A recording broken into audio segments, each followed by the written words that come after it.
ये अपने पास Redmi Note 8 Pro model आया हुआ है। देखिए इसमें दिक्कत यह है कि साउंड में बिल्कुल भी आवाज़ नहीं आ रही है, ना ही रिंगटोन बज रही है, ना ही साउंड में कोई आवाज़ आ रही है। यूट्यूब पर हम गाने सुन रहे हैं या साउंड किसी भी चीज़ का नहीं आ रहा है। तो गाइस हम चेक कर लेते हैं पहले अपने साउंड को कि इसमें आवाज़ आ रही है नहीं। तो गाइस देख सकते हैं आवाज़ इसमें बिल्कुल भी नहीं आ रही है। तो गाइस हम अपने फ़ोन को अभी खोल लेंगे, इसमें देखेंगे प्रॉब्लम क्या है।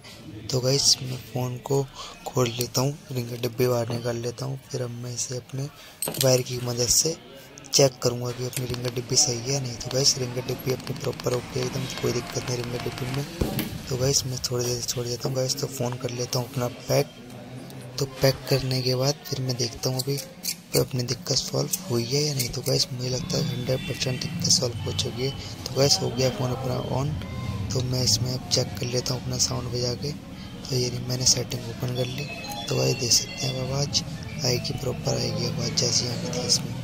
तो ये कर लेता हूँ साउंड। तो मैं चेक करता हूँ तो देख सकते हैं गाइस आवाज़ आ रही है पूरी प्रॉपर। अब मैं ये गाना चलाऊँगा।